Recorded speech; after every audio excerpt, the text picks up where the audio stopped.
Vous voyez la caméra qui... Ah, voilà, ça y est, il est enregistré, mais à partir de maintenant.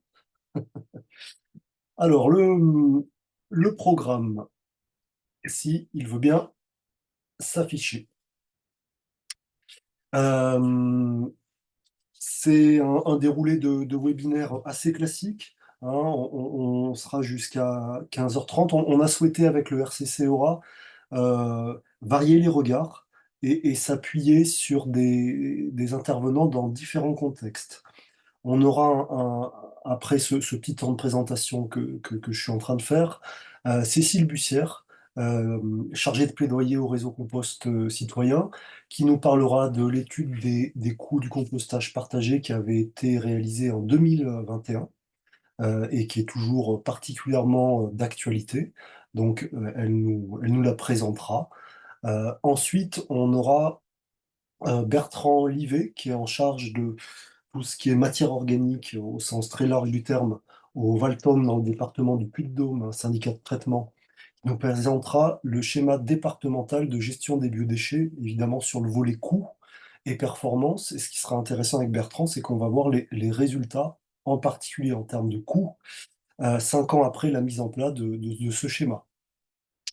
Bertrand nous rejoindra vers 15h30 et sera, 14h30 pardon, et sera obligé de partir à 15h. Donc ce sera un peu particulier, mais au moins il sera là avec nous pendant une demi-heure. Ensuite, ce sera Amélie Esmingeau, qui est la gérante des épigées à Chambéry, qui nous parlera des coûts à l'échelle d'un territoire, hein. On aura eu une vision plus nationale, plus départementale.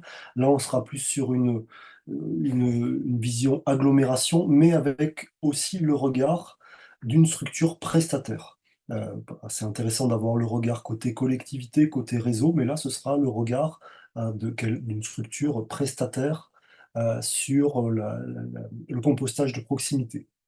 Ensuite, je reprendrai un petit peu la parole sur un temps un peu plus bref sur la spécificité du compostage autonome en établissement pour vous donner aussi quelques éléments de coût. Et donc, j'en profite pour me présenter. Je suis Charles Brault, je suis un des administrateurs du réseau Compost Citoyen national et je suis donc basé en Auvergne dans le Puy-de-Dôme et je travaille sur le sujet des biodéchets depuis une quinzaine d'années et depuis quelques années notamment à réaliser des études pour des collectivités, des études territoriales où la notion de coût, il n'y a pas que celle-là qui est regardée, mais la notion de coût est importante pour aider les élus à pouvoir prendre des décisions. Donc ça m'a permis aussi de pouvoir régulièrement intervenir sur ce sujet. Et puis accessoirement, j'ai aussi été élu local, ce qui m'a permis de regarder la question des coûts peut-être avec un autre filtre. Voilà. On aura un dernier temps de questions et de réponses, où là vous pourrez prendre la parole, mais il y aura aussi le temps de questions et réponses que vous pourrez avoir à travers le chat. Alors, je vous explique un peu comment on va fonctionner. En tout cas, ce que l'on vous recommande, c'est de ne pas forcément utiliser le chat pour poser plein de questions pendant les interventions. Pourquoi? Parce que souvent, on se rend compte que la réponse, on l'a au fil de l'intervention. Donc, ce qu'on vous propose, après, vous faites comme vous voulez, mais ce qu'on vous propose avec Sonia, c'est plutôt d'attendre la fin de l'intervention pour poser vos questions dans le chat. On se laissera un petit temps pour ça, hein, un petit temps de 2 minutes. Et après, les différents intervenants essaieront de répondre dans le chat où on reformulera et reprendra les questions tout à la fin. Voilà, il y aura juste une petite spécificité pour Bertrand Livet, qui lui ne pourra pas être là sur le temps de réponse à la fin. Donc lui, on prendra les questions à l'oral juste après son intervention, pendant le temps où il pourra être avec nous. Voilà pour le déroulé. Alors c'est un sujet qui est complexe, hein, le sujet des coûts, et on peut évidemment difficilement être complètement exhaustif sur un webinaire d'1h30, vous en doutez bien, hein.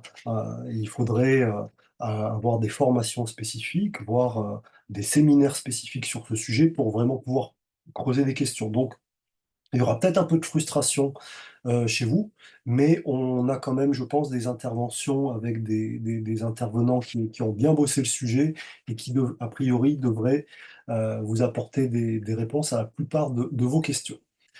Justement, les questions, certains d'entre vous, les ont posées, à travers votre inscription. J'en ai fait une petite synthèse. Donc vous voyez qu'il y a des questions qui tournent pas mal autour de la comparaison entre, la gestion de proximité et la collecte des biodéchets, sur la question des coûts. On voit aussi que sur les questions de coûts de fonctionnement, coûts d'investissement, vous êtes interpellés pour avoir un peu de détails, d'explications sur le sujet. Et enfin, il y a aussi des questions sur les coûts et performances, hein, puisqu'évidemment l'un ne va pas sans l'autre. Et là aussi, c'est quelque chose qu'on essaiera d'aborder le plus possible à travers les interventions. Alors vos questions, évidemment, on s'en est servi pour construire nos interventions, mais ça me paraissait aussi intéressant de se dire, en fonction de différentes sphères d'acteurs, quelles peuvent être les questions qui reviennent souvent. Comme je vous disais, moi, dans mon boulot, je suis amené à la fois, être sur le terrain, pour accompagner des projets, mais aussi, être avec, des élus, soit dans mon boulot, soit quand je l'étais, ou, être avec des acteurs du réseau, de la filière. Et du coup, cette question des coûts, j'ai essayé d'aller peut-être un peu plus loin sur des questions qu'on peut se poser en fonction du type d'acteur que l'on va être. Les élus, les institutionnels, les décideurs publics, les gens en collectivité, ce qui revient souvent, c'est en fait combien ça coûte, quoi. Combien ça va nous coûter? Alors je ne veux pas schématiser, mais c'est une des questions qui revient le plus souvent. Ce qui peut se demander aussi, c'est mais comment on va retrouver ça dans la facture déchets? Est-ce qu'on le retrouve d'ailleurs véritablement ce coût dans la facture déchets ou voilà, pour le citoyen, ou est-ce qu'on va le communiquer?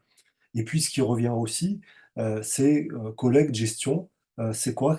Qu'est-ce qui est le plus performant? Est-ce qu'il y a quelque chose de plus intéressant si on regarde le rapport prix-performance? Voilà. Évidemment qu'il y a d'autres questions, mais c'est des questions qui reviennent souvent du côté de cette sphère, élus, décideurs publics, institutionnels, collectivités. Concernant oh pardon, concernant les citoyennes, citoyens, ce qui, revient aussi, souvent dans les questionnements, c'est, heu, quand on va sur le terrain, quand on s'intéresse un peu à ce sujet, autour d'un site de compostage partagé, ou quelqu'un qui va venir récupérer un composteur, lors d'une distribution. Mais en fait, c'est où dans ma facture bordure ménagère tout ça? Puis c'est des gens qui voient ces citoyens qui voient de nouveaux métiers, guides, maîtres, mais ils disent: «Mais c'est qui les paye ces gens? Comment ça fonctionne?» Et puis il y a aussi une question qui revient de plus en plus souvent, c'est, en tant que référent de site, en fait, voilà, moi je fais ça bénévolement, mais combien je coûte? Et puis, est-ce que ça se monnaie? Est-ce que ça vaut quelque chose tout ça?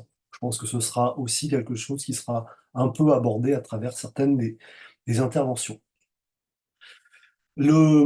Autre sphère d'acteurs, c'est plus les acteurs prestataires, hein, qui vont accompagner, le compostage de proximité sur le terrain, que ce soit des associations, des entreprises, des gens d'auto-entreprise, peu importe, voilà. Question qui revient souvent, c'est combien on le fait payer, notre accompagnement? Ça vaut combien, en fait? Heu et puis, des fois, il y a des appels d'offres, ou des fois on se retrouve en concurrence, ou des fois on veut absolument être tenu. Alors on se dit: Est-ce qu'on va vraiment tout faire payer, ou est-ce qu'on va peut-être pas certaines choses faire un peu bénévolement pour être sûr de pouvoir être tenu?» Et enfin, une question qui revient souvent et qui est complètement légitime, on se rend compte qu'on rend beaucoup de services, et pas qu'autour du compostage, en accompagnant, des démarches de gestion de proximité, mais est-ce qu'on est vraiment rétribué, alors on pourrait dire rémunéré ou payé à la hauteur de ce service qu'on va apporter? Voilà pour ces 3 sphères d'acteurs. Et puis évidemment, il y a le réseau. Alors que ce soit le réseau vers le RCC Aura ou plus largement la filière prévention et gestion de proximité ou le réseau national. Est-ce que c'est le rôle du réseau de fixer les coûts, de dire ça, ça coûte tant? Euh, voilà, on peut se poser cette question. Est-ce qu'on doit avoir des grilles tarifaires et les acteurs doivent rester dedans? Euh, la filière, on sait que maintenant on connaît sa nécessité. À notre filière, on a créé cette nécessité d'ailleurs, mais il va falloir la pérenniser. Euh, Quel coût il va y avoir derrière tout ça? Une question qui revient aussi pas mal. Après tout, sur d'autres domaines, il y a eu des éco-contributions qui se sont mis en place. Alors, c'était autour de matières, mais pourquoi pas, à un moment, se dire que on pourrait avoir une réflexion à un autre niveau, évidemment, au niveau national, sur une logique d'éco-contribution, quand on voit que les biodéchets représentent un tiers, et souvent plus d'un tiers, des ordures ménagères. Après tout, ce service qu'on apporte, que ce soit de la collecte des biodéchets ou de la gestion de proximité, comment est-ce qu'il pourrait être financé? Et puis évidemment, et ça c'est une question qui va être transversale à toutes nos interventions, est-ce qu'on peut seulement parler de coûts économiques? Bien sûr que les coûts, les bénéfices, il s'agit de les regarder de façon plus globale. On pourrait parler des bénéfices sociaux, des bénéfices sociétaux aussi à travers tous les liens que l'on va pouvoir créer et évidemment des bénéfices environnementaux. Donc cette décision, quand on choisit de mettre en place une démarche ou de s'engager dans un projet, dans une action autour du compostage de proximité, évidemment, selon nous, il ne faut pas la regarder uniquement avec le filtre du coût économique, mais bien rentrer aussi tous les autres bénéfices dans la réflexion. Enfin, quelques petits points de vigilance, euh, parce que quand on parle de coûts, de chiffres, vous savez qu'on peut leur faire dire un petit peu tout ce qu'on veut. Hein. On le voit régulièrement à la télévision, par exemple. Euh, Quand on parle de coûts, c'est toujours intéressant de l'associer à des performances. Un coup tout seul, ça veut rien dire, on peut lui faire dire ce que l'on veut. Quand on commence à mettre une performance derrière, ça commence à signifier quelque chose et on peut commencer à comparer différents coûts sur différents types d'actions ou de services avec la performance en face. Enfin, quand on parle de coûts, euh, il s'agit de bien tout intégrer dans les coûts d'investissement, les coûts de fonctionnement, les aides qui sont présentes souvent au début, pas forcément après, hein, voilà. Donc c'est important d'avoir ça à l'esprit. Et puis, euh, et on a essayé de le faire notamment à travers l'étude que va vous présenter Cécile juste après, essayer d'avoir des indicateurs communs, hein, ceux qu'on utilise le plus communément quand on parle de déchets, en particulier au sein des collectivités, le coût à la tonne, le coût à l'habitant, et être capable de faire une différence entre coût à l'habitant desservi et coût à l'habitant participant. Ça aussi, on en parlera un peu plus tard. Et enfin, et ça, c'est peut-être quelque chose qui manque aussi certaines fois. Quand on parle de coût, c'est aussi important de voir, d'avoir cette approche globale où on intègre les coûts évités. Tous ces biodéchets qu'on va sortir des ordures ménagères et qu'indirectement les camions ne vont pas transporter, etc., etc., ce sont des coûts évités. Et ça aussi, c'est important de le regarder et d'avoir cette approche globale quand on parle de coûts et de performance sur ces sujets de biodéchets, que ce soit en collecte et en traitement. Voilà pour cette petite intro qui était peut-être un peu longue. Et maintenant, je vais passer la parole à Cécile, donc couper mon diaporama, qui va vous présenter l'étude des, Des performances et sur des le coûts. compostage partagé. C'est ça. Bonjour à toutes et à tous. Alors, je vais vous partager aussi mon écran, espérant que ça fonctionne.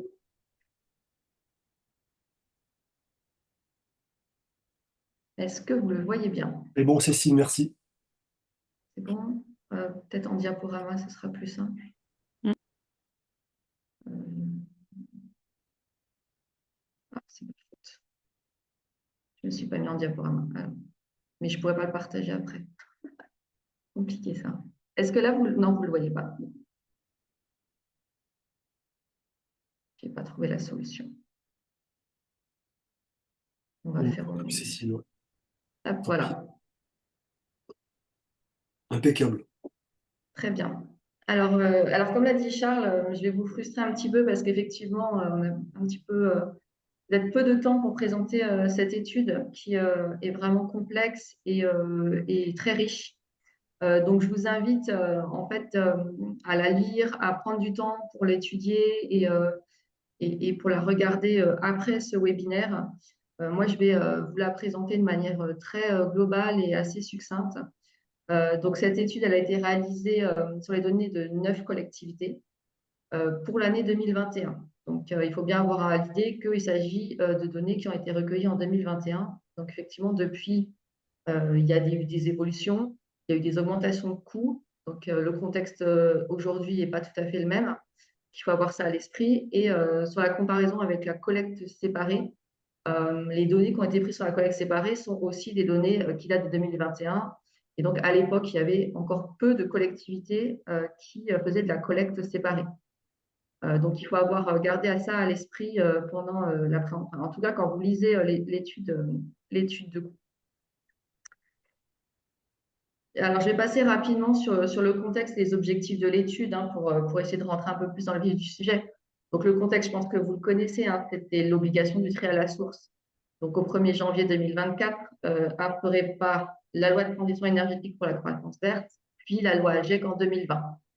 Donc, une obligation qui était anticipée depuis plusieurs années, dans un contexte de complémentarité avec la collecte séparée, et pour le réseau Compost Citoyen, une maturité du réseau en 2021 et en 2022 pour réaliser cette étude avec l'expertise et le retour d'expérience déjà conséquent qu'avait le réseau et ses adhérents sur le compostage partagé en habitat collectif. Donc, c'est important de préciser, je pense que Charles l'a dit, que l'étude a été menée sur le compostage partagé uniquement en habitat collectif.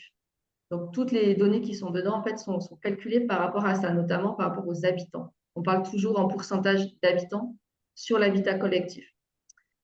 Et bien sûr, il y avait aussi en même temps cette volonté de visibiliser et de légitimer aussi le réseau Compost Citoyen en 2021 et son expérience.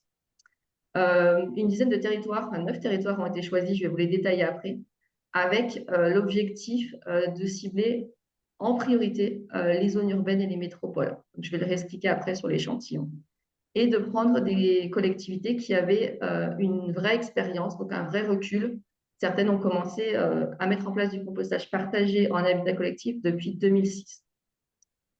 Sur les objectifs de l'étude, donc très rapidement, donc d'évaluer les performances et les coûts et d'auditer qualitativement ces coûts, tout en regardant la diversité de ce qui est mis en place par les territoires et par les collectivités échantillonnées sur la prévention et la gestion de proximité des biodéchets. Donc, ces collectivités, il y en avait en fait 4 grosses métropoles qui sont Rennes, Nantes, Toulouse et Bordeaux Métropole. Une collectivité type rurale qui est Libère, Ambert, Livradois, Forez en région Aura.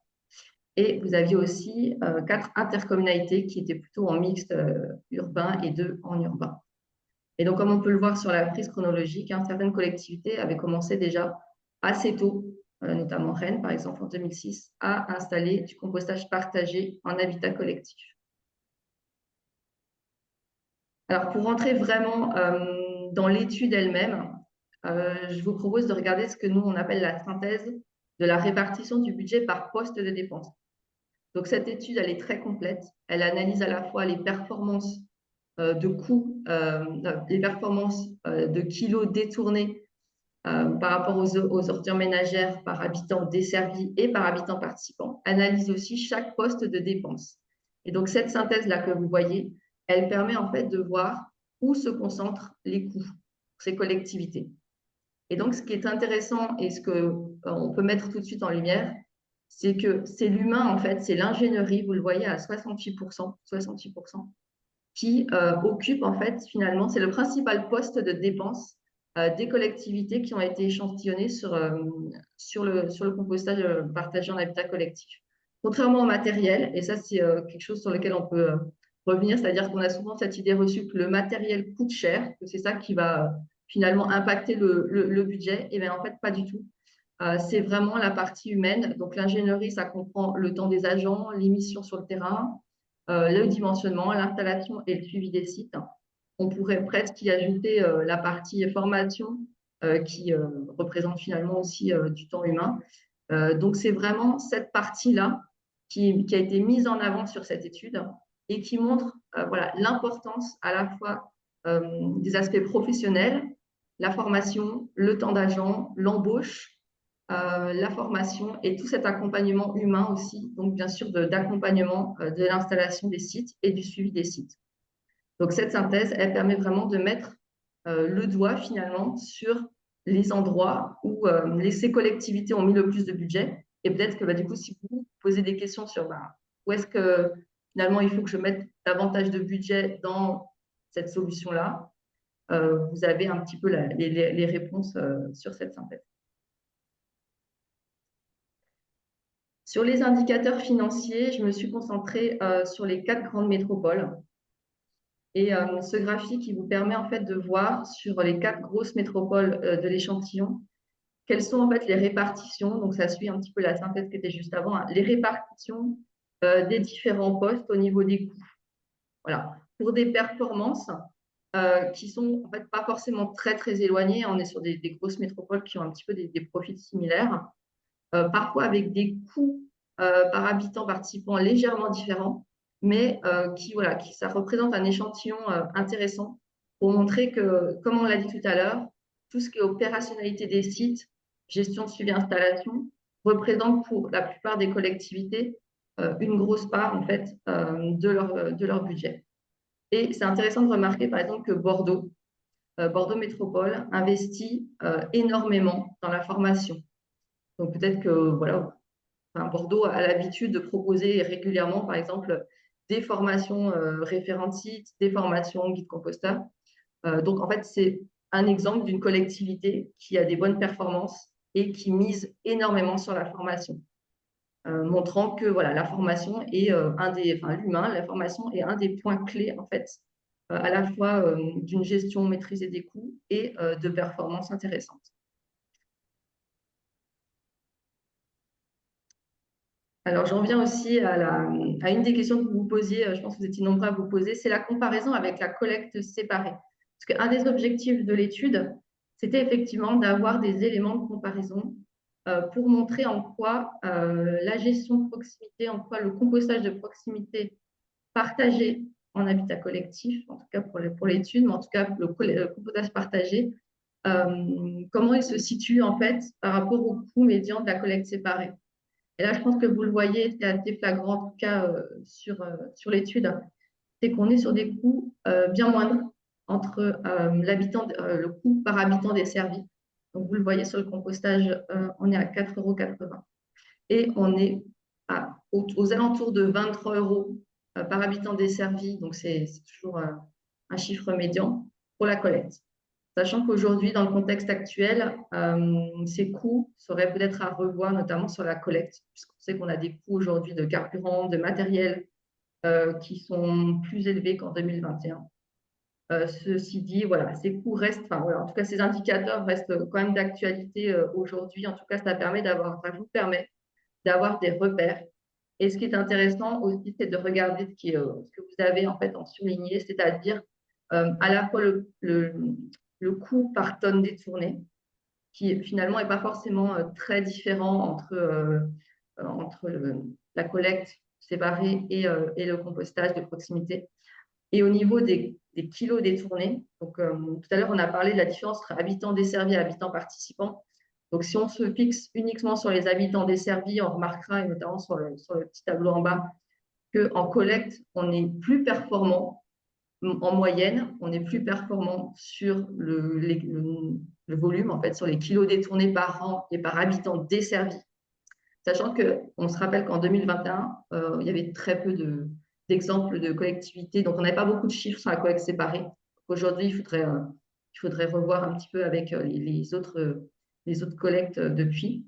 Et nous, ce qu'on regarde beaucoup aussi, c'est les kilos détournés par an et par habitant participant. Donc, vous avez dans les indicateurs 39 kilos détournés par an par habitant participant en moyenne. Et aujourd'hui, on a des collectivités qui vont même au-delà de ça. Et l'objectif, et finalement une des finalités aussi de l'accompagnement sur le compostage partagé en habitat collectif, c'est de bien transformer ces habitants desservis en habitants participants. Et donc, en fait, c'est le cas par exemple de La Rochelle, qui était une des collectivités échantillonnées.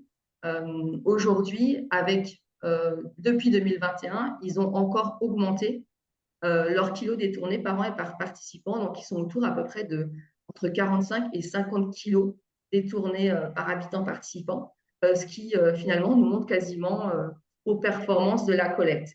Et je vous le rappelle, pour un coût qui est 4 à 6 fois moins élevé que la collecte séparée. Donc aujourd'hui, on voit que les collectivités qui étaient auditées ont continué bien sûr, à accompagner leurs habitants et à accompagner le compostage. Et donc les performances, en fait, dans le temps, elles ont augmenté. Voilà. Donc vous avez un petit tableau qui reprend un petit peu les chiffres que je vous ai évoqués un petit peu tout à l'heure et cette vigilance que j'ai citée sur la hausse des coûts. Alors pour conclure, parce que voilà, je sais que le temps file assez vite, moi, ce que enfin voilà, qu'on va tous vous conseiller, c'est de prendre l'étude. On vous mettra le lien, je pense peut-être dans le chat. L'étude est disponible sur le site du réseau Compost Citoyen national. On peut vous remettre le lien. Donc, c'est une étude qui est vraiment, voilà, il faut prendre le temps de la lire. Et elle met en évidence, je vais juste insister là-dessus, sur les externalités positives, comme on dit tout à l'heure, c'est-à-dire que tous les bénéfices qui ne sont pas chiffrables, en tout cas forcément dans les coûts, et qui sont quand même présents dans l'étude et qui montrent aussi que tous les apports en fait enfin, tous les apports positifs qu'il peut y avoir en plus des performances pures. Et vous avez aussi une partie aussi sur les économies d'échelle qui est aussi très intéressante dans l'étude, sur laquelle je n'ai pas forcément le temps de revenir, mais voilà, vous avez vraiment une vision très vaste et très fouillée sur l'étude de tous ces coûts et de tous ces enjeux. Voilà. Merci beaucoup. Et n'hésitez pas si vous Merci. avez des questions tout à l'heure. Merci beaucoup, Cécile, d'avoir fait encore plus rapide que prévu, d'avoir rattrapé le J'ai retard que tu essayé, avais. j'ai essayé. C'est Donc, pas facile. si tu peux voilà, arrêter le partage. En attendant, Bertrand, tu peux lancer ton diaporama si tu veux. Normalement, on t'a ouvert le partage et vous pouvez donc, pendant 1 ou 2 minutes, poser vos questions dans le chat. Et ensuite, on donnera la parole à Bertrand. Allez, n'hésitez pas à être bavard dans le chat. Et puis, je vous rappelle qu'on aura un petit temps d'échange à l'oral à la fin où vous pourrez aussi poser vos questions. Bonjour Bertrand, ça va? Tu nous entends bien? Oui, bonjour, ça va. T'as le diaporama avec toi? Tu peux le partager? C'est ce que je suis en train d'essayer de faire. Si je fais ça, vous l'avez là? Oui, super. Alors, du coup, pardon, je vois qu'il y a des questions. Ce qu'on fait, c'est qu'on les prendra tout à l'heure, si ça vous va. Oui, oui, on les prendra après. Et puis, on peut aussi commencer à répondre en direct dans le Oui, bah, je chat. vais le faire dans ce cas. Du coup, j'attaque. Allez, vas-y Bertrand. Donc, Bertrand Livet du Valtôme qui va se présenter. Bon, ben, bonjour à toutes et bonjour à tous. Donc, Bertrand Livet, chef de projet gestion des biodéchets au Valtom. Donc, aujourd'hui, je vais vous présenter une présentation plutôt focus sur les coûts du schéma territorial de gestion des déchets organiques que nous avons mis en place au Valtom. Donc, étude que nous avons lancée en 2018. Je vais faire un petit clin d'œil à Charles parce que c'est une étude que nous avons menée ensemble. Bureau d'études Pierre Fels, bien connu dans le réseau, et Charles Gros. Et donc, que nous avons mis en déploiement depuis 2019. Donc, pour vous présenter rapidement le Valtom, donc c'est un syndicat de traitement auquel adhèrent 9 syndicats de collecte ou collectivités et qui est sur le territoire du Puy-de-Dôme et du nord de la Haute-Loire. Donc, dans les chiffres intéressants, en gros, c'est 700 000 habitants. Donc, les objectifs du schéma. Donc, quand on a regardé un petit peu en prévision des obligations réglementaires qui allaient arriver, on a regardé comment on pouvait mettre en place cette réflexion autour des biodéchets. Et donc, on s'est inscrit dans l'obligation réglementaire à l'époque, qui n'était pas encore traduite par la loi AGEC, mais qui a été traduite ensuite donc, au 1er janvier 2024. On était aussi juste avant la courbe d'augmentation de la TGAP, hein, donc qui démarrait en 2019. Et donc, on a regardé cette pression fiscale pour la prendre en compte dans nos choix aussi en prospective financière. Et donc, nous nous sommes fixés des objectifs donc, qui étaient de réduire les biodéchets présents dans les OMR de 50%. Donc, non, on a fait une série de caractérisations sur la méthodologie Modecom pour avoir un point zéro en 2018. Donc, on est arrivé à 48 000 tonnes de biodéchets dans nos OMR. Donc, l'objectif était de diminuer de moitié, donc moins 24 000 tonnes. On a la chance, quelque part, de disposer d'un méthaniseur au Beltom. Donc, on l'a pris en considération dans nos objectifs et donc essayer d'optimiser, de le saturer. Donc, on était à 3600 tonnes de biodéchets, donc de passer à 12 000 tonnes à la fin de la période. Donc, un schéma décliné sur 10 ans, mais également donc un volet sur les déchets végétaux pour en détourner un peu plus de 10% des déchetteries.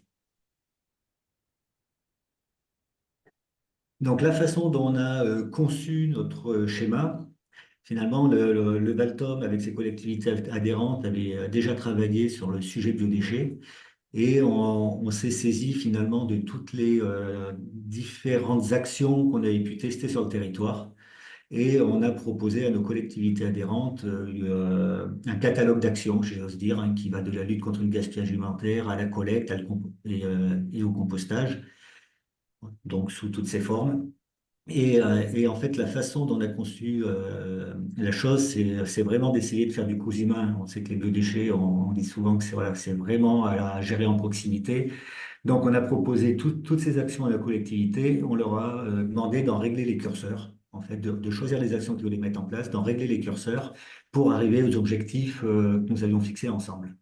Et donc, on a vu se dessiner, si on regarde la carte qui est à gauche, on a vu se dessiner en fait sur le territoire différentes stratégies, hein, des stratégies qui étaient mixtes, donc collecte et compostage, des stratégies un peu plus allant vers la sensibilisation et un travail sur la lutte contre le gaspillage alimentaire, mais également donc des stratégies allant plus vers la collecte, sachant que Clermont-Auvergne Métropole, qui fait partie du territoire Valtom, est à côté du méthaniseur. Donc avec eux, on avait mis un objectif plus de collecte pour alimenter le méthaniseur.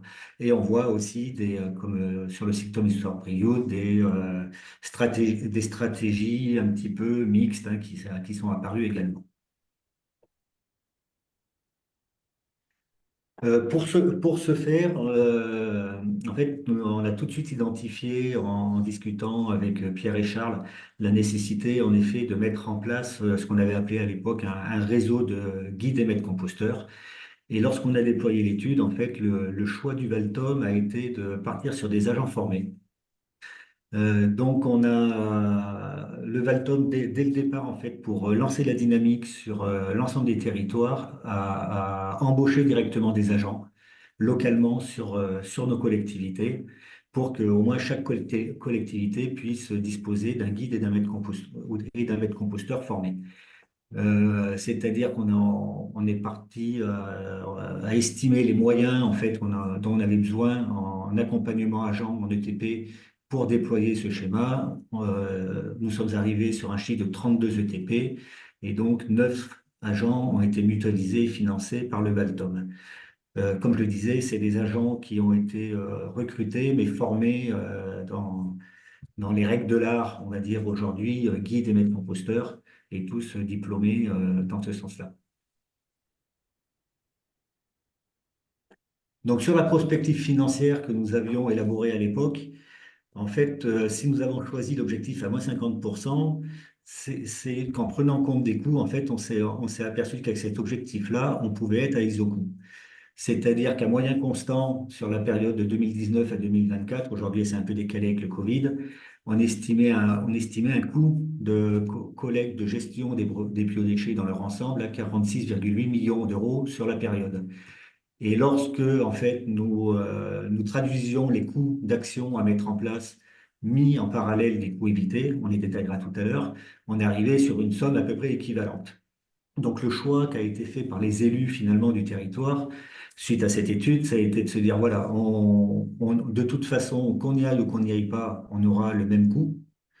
Sauf que si on y va, on maîtrise finalement le coût, à la fin du déploiement du schéma, on maîtrise le coût de nos biodéchets et également on maîtrise cette TGAP. À l'époque, on voyait qu'elle commençait à grimper, on ne savait pas quelle serait euh, les décisions d'État à l'avenir et si elle continue à augmenter. Et donc, on se mettait dans une position finalement d'être moins à la portée de ces décisions-là.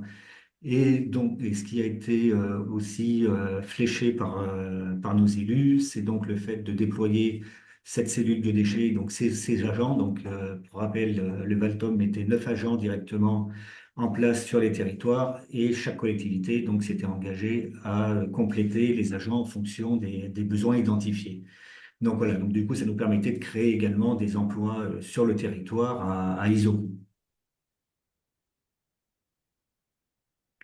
Donc là, toujours dans cette prospective financière, ce petit schéma finalement qui traduit ce que je viens de vous dire avant, nous montre le coût de nos biodéchets sur la courbe bleue à moyen constant si on n'avait pas engagé notre schéma et la perspective du coût avec les actions engagées. Et donc on voit que finalement entre les deux courbes, la zone grise qui se dégage, c'est à peu près 10 millions d'euros. C'est les 10 millions que nous avions désormais à disposition pour déployer nos actions. Donc, je vous ai fait un petit bilan par action au 31/12/2023. Donc, aujourd'hui, voilà où nous en sommes, donc toute action confondue. Donc, on a une feuille de route qui nous permet de suivre le déploiement des actions de chaque collectivité par type d'action. Et donc, au niveau Valtom, nous cumulons, en fait, nous analysons l'ensemble de ces données pour voir sur le territoire l'impact que peut avoir l'ensemble des actions déployées sur le territoire. Donc on voit que finalement aujourd'hui on est sur la courbe des objectifs, hein, avec donc en année 4 du schéma. On a fait une année 2019, 2020, 2019 parce qu'on a commencé à lancer le schéma en milieu d'année et 2020 l'année Covid. Donc on a considéré finalement tout ça comme une année de déploiement. Et donc en année 4, on avait un objectif cumulé de 11 626 tonnes et on est à peu près sur 11 000 tonnes réalisées. Alors, je parle de potentiel parce qu'on essaie de suivre ça le plus finement possible, mais on regarde aussi par rapport aux moyens qui ont été mis en place. Et on sait que des fois, voilà, certains composteurs, notamment composteurs de quartier, ne tournent pas toujours de manière optimum. Donc également sur le volet végétal, donc les apports en déchetterie, donc avec cet objectif de diminution. Donc là, on le suit en fait, on essaye d'écréter, c'est assez compliqué à suivre les végétaux, on sait que ça varie beaucoup en fonction de l'année climatique. Et donc ce qu'on a fait, c'est qu'on a fait un indicateur sur 3 ans, en fait, qui nous permet d'écréter finalement un petit peu ces données climatiques. Et donc là, alors on voit une baisse assez importante en 2021, mais qui fait 2020-2021, qui sont finalement aussi les impacts de l'année Covid. On voit qu'on remonte tout doucement, mais qu'on arrive à baisser les végétaux apportés en déchetterie et à se mettre à peu près aujourd'hui sur la courbe d'objectif. Aujourd'hui, les végétaux, on arrive à les baisser en fait par la mise en place aussi du compostage. C'est-à-dire que sur l'ensemble du territoire, on a commencé à déployer ce qu'on a appelé des plateformes communales de broyage de branches. Donc, on met des plateformes en place sur les communes pour les habitants avec des broyeurs mutualisés qui passent broyer directement sur les communes et ces broyages servent à alimenter les composteurs partagés, mais également finalement à amener du paillage pour les communes. Et nous suivons donc également la mise en place des moyens, donc des ETP. Donc aujourd'hui, la barre foncée en dessous, c'est la partie Baltom et la partie de nos collectivités au-dessus. Donc, on est également au rendez-vous sur les ETP, ce qui explique certainement l'atteinte des objectifs, avec aujourd'hui 9 ETP mis en place sur le territoire par le Valtom et plus d'une vingtaine par nos EPCI. Donc, sur le bilan financier, en gros, donc, en effet, comme le disait Charles dans son introduction, on a essayé de tenir compte de manière assez exhaustive des coûts, donc avec le coût brut des actions. Donc, vous avez dans la première colonne ce que nous avions estimé en 2018, ce que nous avons estimé en 2018, mais actualisé avec et où nous en étions en 2023 en dépenses de coûts.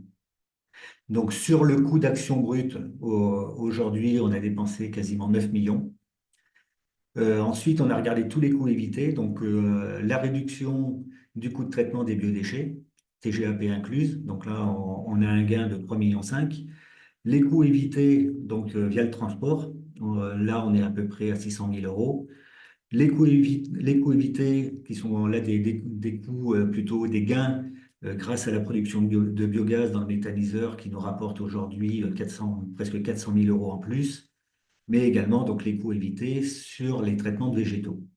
Donc là, on évite quasiment 1,350 million de coûts, ce qui fait que finalement, nous avons un coût total évité de quasiment 5,9 millions, ce qui nous amène à un coût net de déploiement des actions pour l'ensemble du territoire de 3 millions.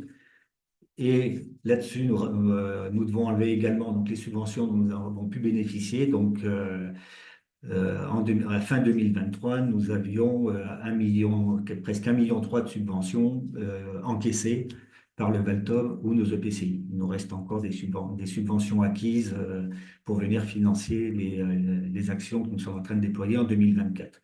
Ce qui fait finalement un coût aidé pour le schéma sur 4 ans, donc c'est un coût cumulé sur 4 ans de 1,8 million. Et donc traduit à l'habitant sur l'ensemble du territoire, nous sommes donc à 0,63 centimes d'euros par habitant pour l'ensemble du schéma. Et en 2023, nous avions, si on prend l'actualisé, nous avions estimé être autour d'1 euro. Donc aujourd'hui, on est plutôt en avance. Il y a un coût encore qu'on n'a pas estimé parce que aujourd'hui, certaines de nos collectivités sont en train de passer de C1 à C0,5. Donc pareil, on va finalement une fois qu'on va avoir un coût encore à déduire qui sera ce coût de diminution de fréquence des collectes des OMR qui vont nous permettre peut-être de venir financer encore en partie ce schéma-là. Pour information, on a une donnée là qui vient de sortir. On a fait une enquête sur le territoire, sur le compostage dont nous venons de finir. Et cette enquête, en fait, on s'est intéressé pour voir un petit peu à quelle fréquence les habitants du territoire sortaient leur bac lorsqu'ils compostaient. Et on s'aperçoit que lorsqu'ils compostent, ils sont quasiment 80% à ne les sortir plus qu'une fois toutes les 2 collectes. Donc c'est quelque chose, finalement, ce passage en C1, de C1 en C0,5, qui devrait être assez facile à faire passer et qui ne devrait pas trop poser de problème à nos habitants. Bien sûr, une fois qu'on a mis en place les outils. Juste un petit truc, parce que tout le Ouais. monde ne connaît pas forcément C1, C05. C1, c'est une collecte d'ordures ménagères par semaine. C05, c'est une collecte toutes les 2 semaines. Et donc aujourd'hui, très rapidement, donc au niveau des perspectives de ce schéma, finalement, aujourd'hui, il confirme l'étude et ce que nous avions un petit peu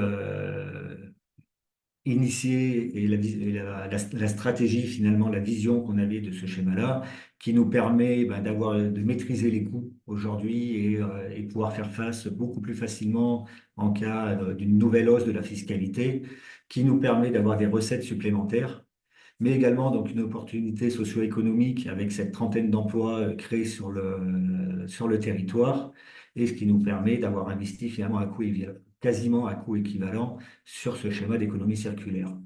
Et bien sûr, le fait, on a traduit ça sur une opportunité environnementale qui est de s'inscrire dans les obligations réglementaires du 1er janvier 2024 mais également d'optimiser notre service de tri proposé à la population avec cette valorisation des biodéchets. Donc voilà rapidement, pour rester dans les temps, ce qu'on souhaitait vous présenter. Merci beaucoup, Bertrand, pour cette intervention. Vu que, comme je vous le disais, Bertrand sera obligé de nous quitter vers 15 heures, je vous propose exceptionnellement, s'il y a des questions concernant son intervention, de les poser à l'oral en prenant la parole et s'il vous plaît, en restant bien sur le sujet qui nous intéresse aujourd'hui, le sujet des coûts autour de l'intervention de Bertrand. Merci. À vous.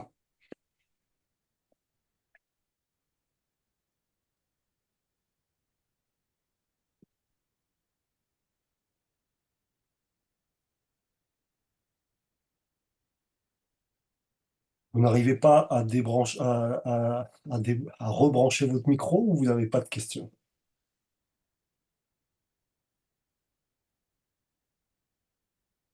Ben, c'est que ça doit être clair. Bon. Tu restes encore un petit moment avec nous, Bertrand? Je peux rester encore 5 minutes et après, une fois que je vous quitte. D'accord. Bon. Les questions vont peut-être arriver du coup pendant que, que Amélie Esmingeau, gérante des épigées, de la SCOP des épigées, va reprendre la main et nous partager son support.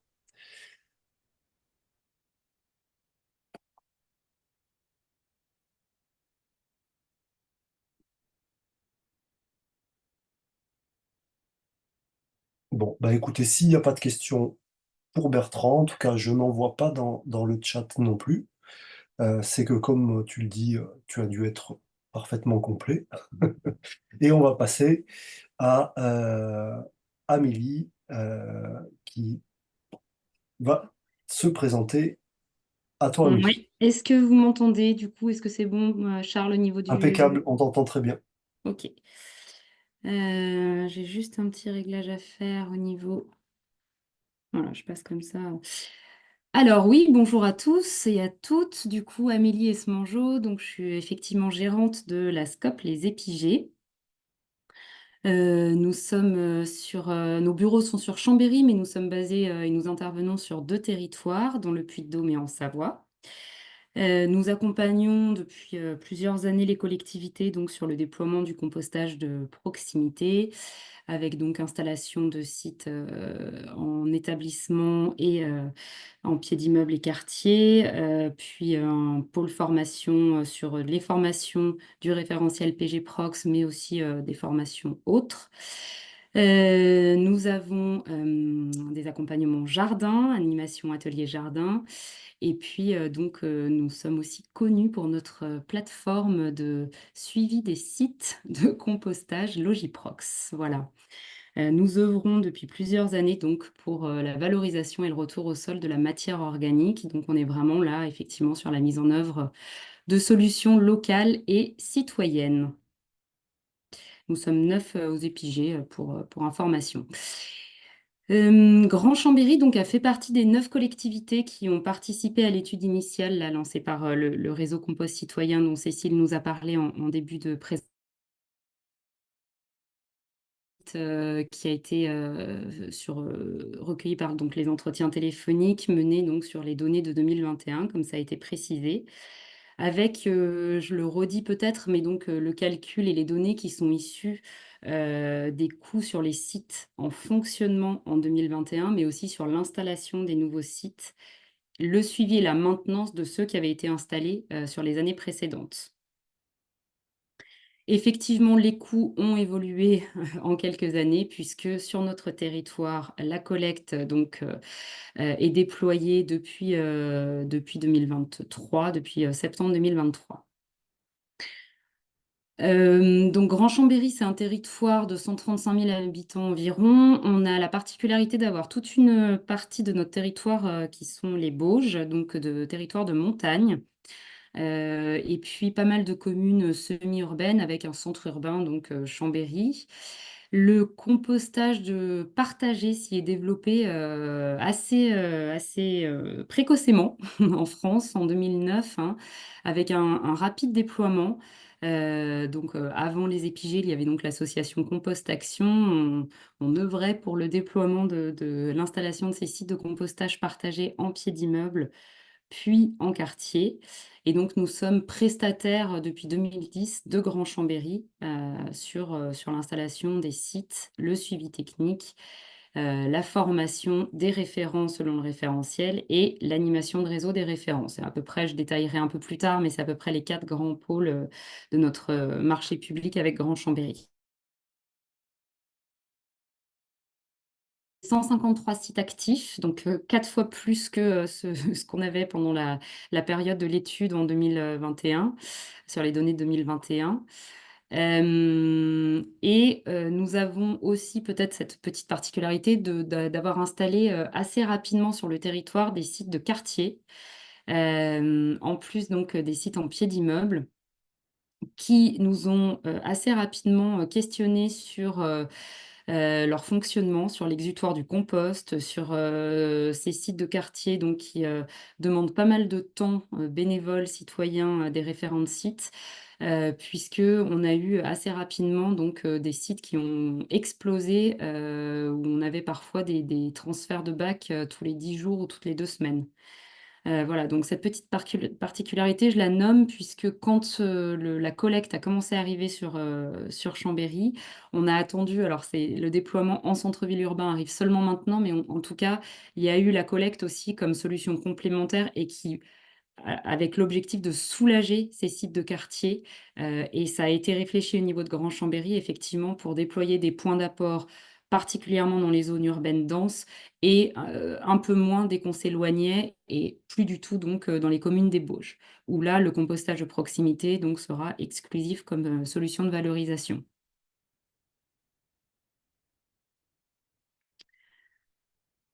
Je vous parle donc des épigées, donc effectivement, comme prestataire de Grand Chambéry. Quelques données, donc on a une prestation qui est un peu variable selon les années et selon le nombre de sites installés, mais qui représente à peu près une enveloppe de 130 000 € par an.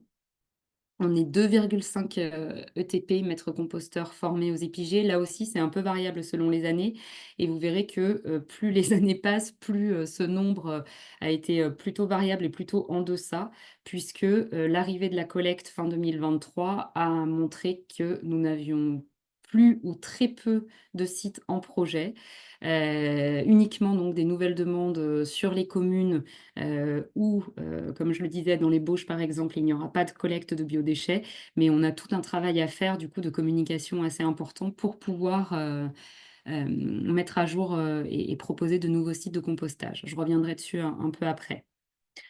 J'ai parlé de notre outil de suivi Logiprox, hein, qui nous permet du coup le calcul euh, donc de l'incinérateur, 200 tonnes détournées en 2023. Et dans notre fonctionnement en marché public avec la collectivité, le matériel, donc les bacs sont achetés fournis par la collectivité, le broyat également.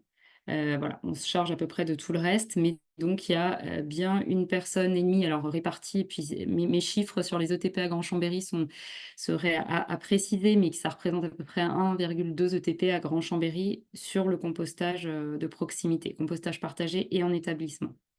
Je m'attache plus là, hein, comme c'était le cas dans l'étude du RCC sur le compostage partagé. Les 902 € par site que vous voyez sur cette slide sont à relativiser. On est plus à plus que ça. Nos coûts ont bien augmenté, puis le matériel aussi.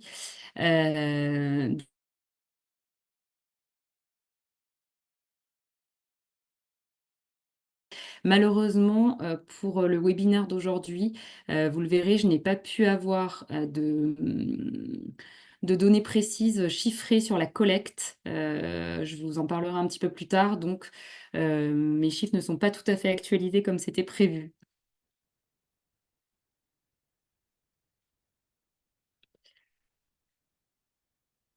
Non, je ne sais pas pourquoi mon slide ne passe pas. Vous m'entendez toujours? C'est toujours bon? Ouais. Oui, oui, on t'entend, Lily, D'accord, parce que merci j'ai eu une Achille. petite mention d'une connexion un peu instable. C'est bon. Ok.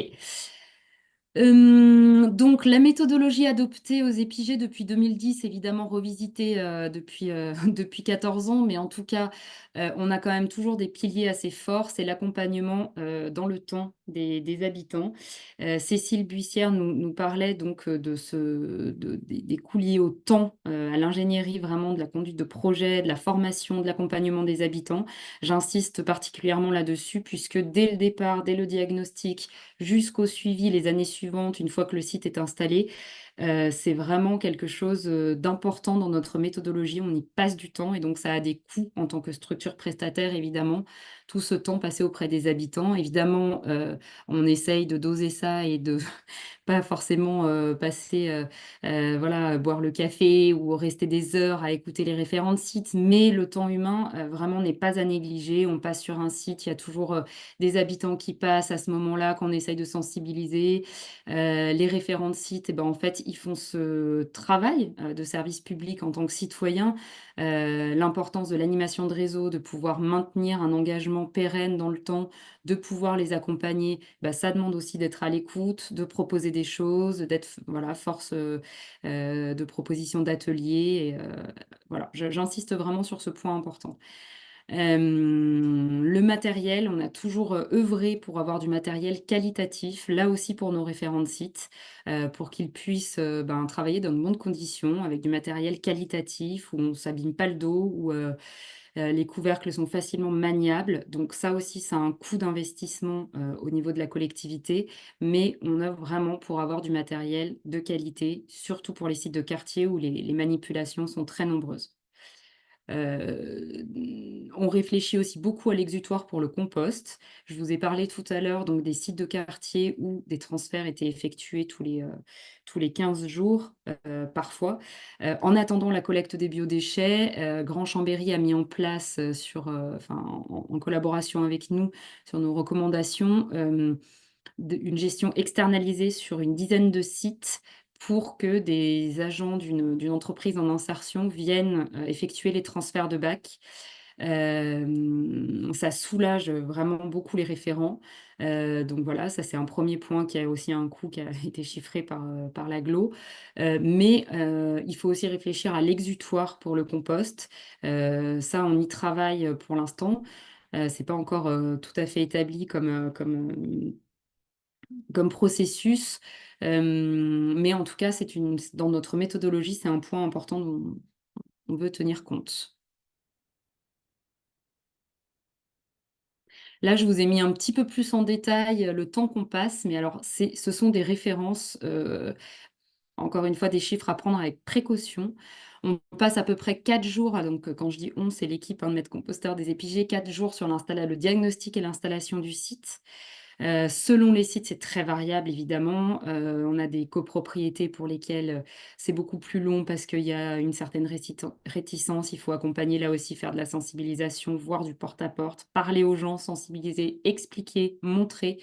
Voilà, ça c'est du temps, ça prend du temps, mais c'est pour la vie du site derrière. À savoir que sur les 153 sites qu'on a actuellement, on en a retiré finalement très peu sur les 14 ans d'existence des épigées sur le territoire.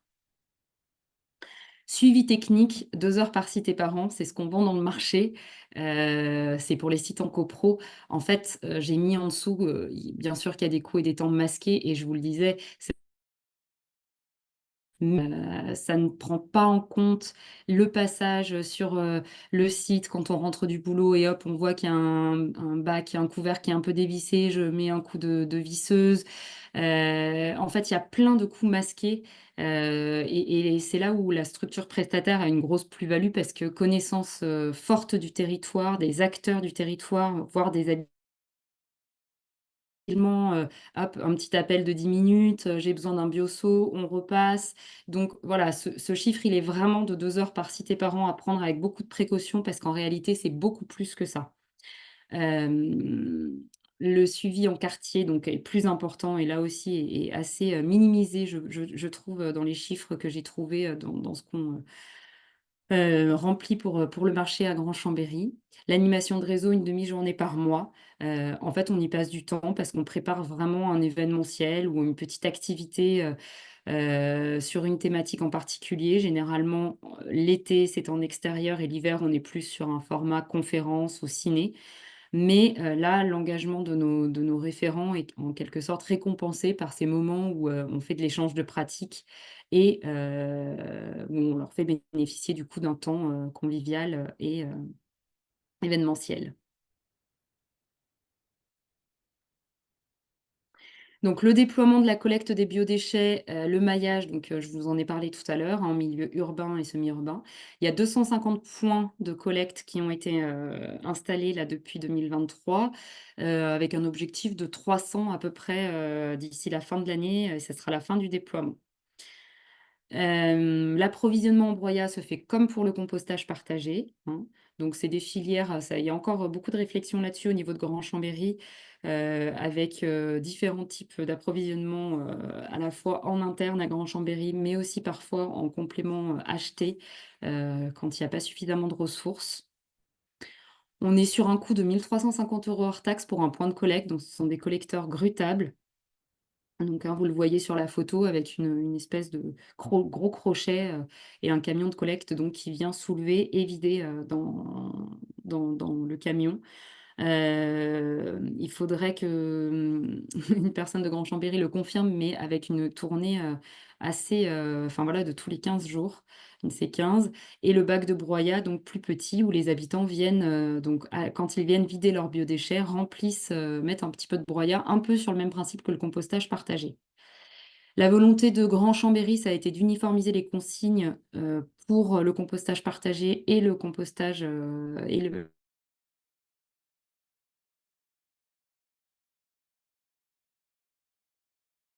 Ah, tout ah, ah. organique.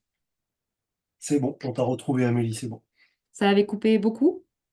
2 secondes. Bon, désolée, pourtant je suis au centre-ville de Chambéry avec il y a une technicienne en particulier, donc un ETP à Grand Chambéry qui s'est occupé du déploiement de la collecte. Après, ça a pris plus de ressources, évidemment. Les déchets sont collectés et emmenés donc, sur la plateforme, de compostage, et non pas en méthanisation, sur la plateforme de compostage de Champlat. Pour l'instant, donc sur la première année, il y a eu 450 tonnes collectées et emmenées en plateforme avec un prévisionnel en 2024 de 763 tonnes. Je n'ai malheureusement pas, de coût, suffisamment précis, de Savoie Déchets, donc qui est exploitant de la plateforme de compostage et de Grand Chambéry sur les coûts de traitement et de collecte. Voilà, c'est un peu, frustrant là aussi. J'espère pouvoir les transmettre, au réseau Compost Citoyen Aura, d'ici quelques temps et pourquoi pas en faire un article dans la lettre d'information pour que vous ayez ces données, ça sera évidemment intéressant.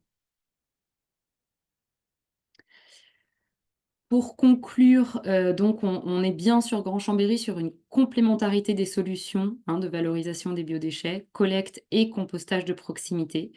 Ça a été dit, par Cécile, c'est deux solutions performantes, mais qui sont bel et bien différentes, hein. Une solution citoyenne, locale, sans coût de transport pour l'une, plus performante en termes de, tonnes de biodéchets.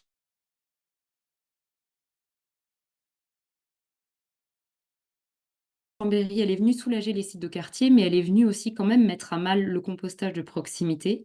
Donc ça, c'est un point, un peu d'ouverture de discussion, peut-être à venir au niveau de nos réseaux et des différents acteurs, adhérents, parce que voilà, clairement, nous n'avons plus ou presque plus de projets, qui émergent aujourd'hui et donc on a un réel besoin de se réinventer, au niveau de la structure prestataire que nous sommes, de proposer à notre collectivité d'autres, enfin un suivi plus poussé déjà des sites existants qui, eux, vont bel et bien perdurer, en tout cas on l'espère. Pour l'instant, les 2 solutions, coexistent, mis à part un ou 2 cas particuliers, mais on verra dans le temps. Mais voilà, un besoin de se réinventer dans notre méthodologie, de réfléchir à l'exutoire du compost sur les sites de compostage partagés où il y a beaucoup de compost et donc où un travail pourrait se faire avec, les communes, avec des espaces un peu végétalisés, sur place. Bien sûr, dans tout ça, dans le respect de la réglementation et j'ai peut-être pas assez insisté là-dessus, mais notre travail en tant que prestataire, c'est justement d'être aussi, très au fait de la réglementation, de la respecter et donc de faire un travail professionnel et qualitatif, bien sûr. Et puis, j'ai insisté sur la sensibilisation, la formation des habitants, ce pourquoi on œuvre depuis de nombreuses années sur notre territoire et cette présence, en fait, pour moi, elle est vraiment importante. Je l'ai dit pour le compostage de proximité, mais finalement, elle a aussi, à mon sens, peut-être que c'est mon avis personnel, mais favorisé un terrain fertile pour la collecte, puisque, aujourd'hui, il y a peu visiblement de gestes, d'erreurs dans les bacs, grutables, et les gens se sont assez mis de vie au pli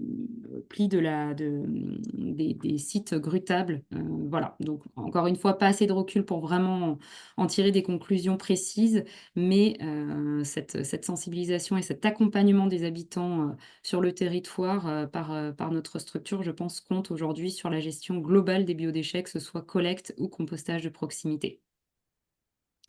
Voilà, je vous remercie et Merci beaucoup, Amélie. T'inquiète pas, on t'a bien entendu. Il y a eu deux, trois bon, petites coupures, mais j'avais un petit on t'a doute. bien entendu. Je vous propose de poser, il y en a qui ont déjà commencé, hein, mais de poser vos questions dans le chat. Amélie pourra y répondre et d'autres intervenants aussi. Et pendant ce temps, on va passer à la- l'intervention que je voulais vous proposer concernant le compostage autonome en établissement. Euh, ce sera assez bref, mais il y avait des questions là-dessus et je pense que c'est bien d'avoir là quelques éléments euh, financiers au regard de l'accompagnement d'un projet. Donc, je vous ai pris l'exemple d'un établissement de restauration collective qui composterait 4 tonnes de biodéchets, enfin, qui aurait à traiter en compostage 4 tonnes des biodéchets alimentaires. On ne parle pas de lutte contre le gaspillage alimentaire ou de gestion des déchets verts, on est bien sur le biodéchet alimentaire. En investissement, sur quoi je m'appuie, hein? Je m'appuie sur ma pratique, sur le super guide que je vous recommande de télécharger, qui est sorti cette année autour du compostage autonome en établissement, hein, fait par le réseau national. Et c'est là-dessus que je me suis appuyé pour réaliser cette petite étude de cas autour d'un établissement 4 tonnes. Donc en investissement, on parle d'aménagement et de matériel. Si on a 4 tonnes, il va quand même falloir du matériel qui va bien, des composteurs de grande capacité. On va devoir faire du terrassement du site, hein, souvent c'est le cas, et puis avoir un peu de petit matériel, pouvoir tirer de l'eau, avoir des outils, fourches, pelles, etc. Euh, voilà. C'est ce qu'on va intégrer dans le petit matériel. Le coût moyen au mètre cube utile, hein, c'est comme ça souvent qu'on parle, broyat plus compost, par rapport à ces 4 tonnes, il est entre 400 et 550 euros. Donc grosso modo, en investissement, ça peut représenter, alors ça va dépendre évidemment du type de fournisseur, du choix que vous allez faire si vous utilisez des bacs pour stocker votre broyat ou si vous le stockez à l'air libre, etc. Mais grosso modo, on est sur une fourchette entre 1500 et 3000 euros. Et puis, quand on parle de coûts, il faut aussi toujours parler d'amortissement, hein, sur ces coûts d'investissement. On sera plutôt sur une durée qui sera de 3 à 7 ans. Hein, ce sera variable aussi. Maintenant, regardons le fonctionnement. Qu'est-ce qu'il y a dans le fonctionnement? Alors évidemment, tout ça, ça va dépendre des pratiques.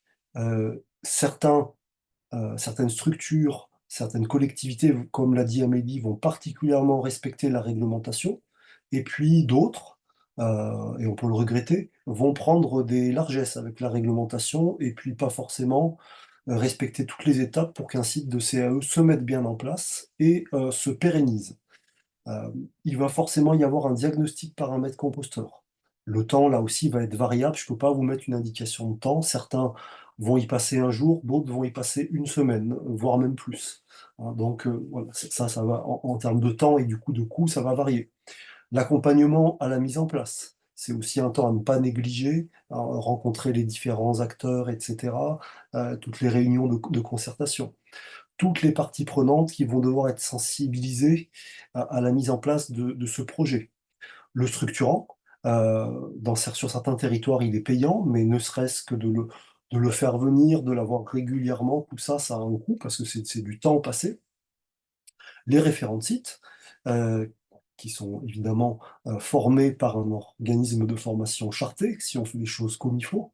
Euh, le retournement, les extractions, alors ça peut être les gens de l'établissement qui vont le faire, hein, par exemple un agent technique dans un collège, mais il y a certains territoires où c'est une prestation qui est confiée, dédiée à un prestataire, ou c'est un agent de la collectivité qui va le faire. Ça aussi, ça prend du temps et c'est pas à négliger. Puis il y a forcément du temps de suivi. Alors on peut avoir des logiciels, mais il faut l'intégrer, ce temps. L'amortissement du logiciel, il se retrouve aussi là-dedans. Certains utilisent un suivi avec des documents papier.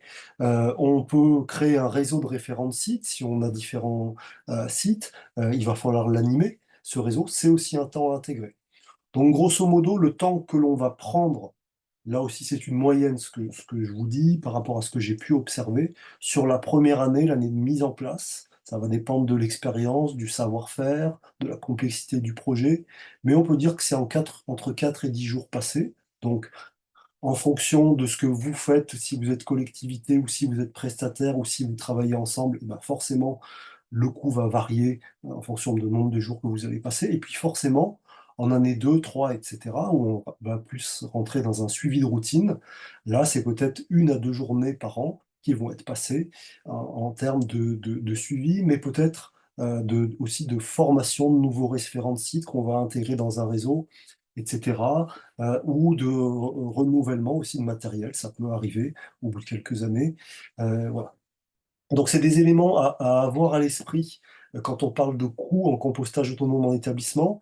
Et du coup, pour finir sur ce sujet, j'ai essayé, à travers les différentes études que j'ai pu réaliser ou lire, de voir le coût à la tonne du compostage autonome en établissement et de le comparer au coût à la collecte, alors que ce soit une collecte réalisée dans le cadre d'un service public ou une collecte dédiée à un prestataire privé. Grosso modo, le coût à la tonne en compostage en établissement, si on respecte bien toutes ces étapes et qu'on fait le choix d'avoir un matériel d'une certaine qualité pour aussi favoriser le compostage dans de bonnes conditions, et je pense en particulier aux troubles musculo-squelettiques des agents, ce coût à la tonne, il est entre 300 et 500 euros. Et si on le compare à la collecte, euh, sur une collecte organisée par le service public qui va s'intégrer dans un schéma de collecte un peu plus large où le service public va collecter d'autres établissements ou va profiter d'un service de collecte auprès de particuliers, que ce soit en porte-à-porte ou en point d'apport, on va être aux alentours des 400 euros, un peu plus, un peu moins, mais voilà, on pourrait aller sur ces données-là. Par contre, et peut-être qu'on peut aller beaucoup plus haut, on sait que les prestataires privés qui vont réaliser la collecte auprès de certains acteurs de la restauration collective ou commerciale, là, on se rapproche plus des 1 000 euros, voire même certaines fois, peut-être beaucoup plus. Donc tout ça pour aussi démontrer que le compostage autonome en établissement, quand il est bien mené, quand il est bien réfléchi, quand on le fait dans le cadre du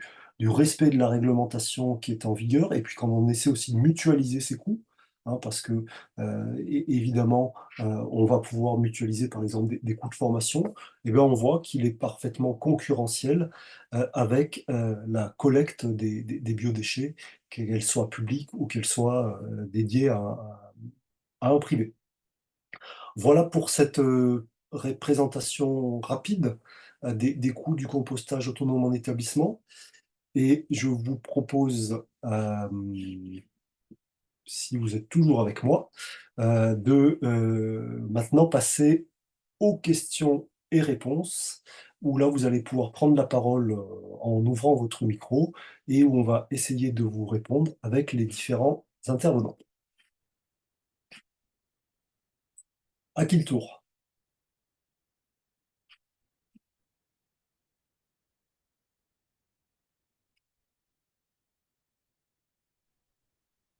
Bonjour, Delphine Descamps de Cœur de Chartreuse. J'avais une petite question en rapport avec le compostage autonome en établissement et en fait nous on est en train de réfléchir pour l'instant on est en train de chiffrer surtout la quantité pour la restauration scolaire et les restaurateurs qui sont plus dans une démarche commerciale. Euh, où on ferait peut-être plus une collecte en seau. Donc voilà, enfin bref. Mais du coup, j'ai une question sur... ça peut rester quand même des personnes qui sont considérées comme étant des privés. Enfin, parce que du coup, là, à partir de février 2025, il me semble qu'en fait, on ne peut plus organiser de collecte euh, uniquement sur des professionnels. Il faut forcément que ce soit aussi... Non, ça vous dit rien? Je vois que vous froncez les sourcils. Non, non, en fait, j'ai eu une coupure de son pendant un moment, donc j'ai pas entendu l'intégralité de votre question. En gros, en fait, là, on est en train de s'interroger sur la mise en place soit de compostage en établissement, typiquement sur des établissements scolaires où, en fait, ils peuvent avoir quand même une grosse quantité et enfin voilà, du coup, clairement, ça va pour l'instant dans les bacs d'ordures ménagères. Et donc, on est en train de réfléchir et de mener une étude pour voir comment limiter, en fait, ces déchets alimentaires qui partent du coup dans les OM. Et du coup, notre question euh, était de savoir si, parce que là, à partir de février 2025, normalement, on ne peut plus faire de collecte avec uniquement des professionnels. Et le problème, c'est que souvent, dans les établissements scolaires, enfin, pas toujours, mais c'est pas forcément considéré comme étant du public. Et ça peut être un prestataire extérieur qui, du coup, réalise les repas, par exemple. Mhm. Du coup, ma question, c'est enfin, comment faire, puisque du coup, cette collecte, de toute façon, elle ne pourrait pas se faire. Euh, et en même temps, l'autre problématique qui se passe avec le compostage autonome en établissement, en tout cas, c'est ce que nous, on rencontre sur notre territoire, c'est qu'il n'y a pas de temps agent euh, qui peut être dégagé, en fait, de la part des communes.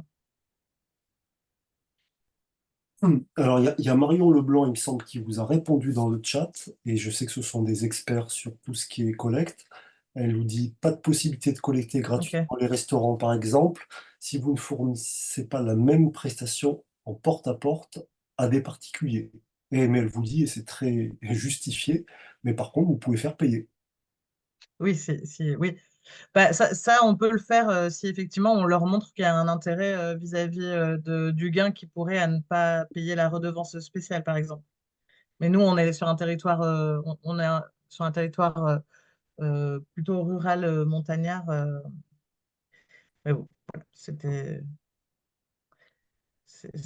ça reste dans notre problématique, mais c'est pas grave, on continuera à chercher une solution. Alors, comme le dit justement Marion, et c'est tout l'intérêt d'être en réseau, c'est le genre de problématique qui revient de plus en plus souvent et il faut aussi qu'on utilise notre réseau pour faire remonter ce genre de sujet au niveau des ministères, hein, au niveau des institutionnels et des décideurs, pour que la réglementation puisse évoluer aussi dans le bon sens. Et bon, voilà, il y a Cécile qui est en charge de plaidoyer au niveau du réseau, et c'est aussi son rôle de vous accompagner là-dessus. Donc, n'hésitez pas non plus à peut-être prendre attache avec elle pour bien repréciser cette problématique et voir comment on peut échanger là-dessus avec les ministères pour vous accompagner sur votre sujet. D'accord. Merci. Mais j'ai juste une petite remarque pour vous, enfin, ou essayer d'apporter une question, c'est par rapport à la lutte contre le gaspillage alimentaire. J'imagine que ça fait partie des choses que vous mettez en place au niveau des écoles et vous y avez déjà pensé, mais c'est vrai que ça permet aussi enfin, on le voit en tout cas au niveau des établissements, ça permet de réduire vraiment de Mhm. manière importante les tonnages, les volumes de déchets gaspillés, de restes de repas. Et donc, ça peut aussi influer sur le choix de faire du compostage autonome en établissement, puisque ben, forcément, la prévention a sa place dans cette solution. Oui, oui, clairement, c'est vraiment l'axe qu'on priorise pour l'instant, parce que voilà, de toute façon, pour l'instant, ça reste compliqué l'un et l'autre des axes qu'on avait retenus. Et oui, c'est la priorité, surtout Et- sur certains D'accord. établissements. Oui, oui. Oui, oui, Alors, j'imagine. est-ce qu'on a d'autres questions concernant les coûts ou les aspects de financement, enfin sur le volet vraiment économique, vu que c'est le sujet du jour? Peut-être des questions de précision, de reformulation. Il y avait des interventions qui étaient peut-être un peu complexes sur certains niveaux. N'hésitez pas si vous voulez que l'on revienne dessus.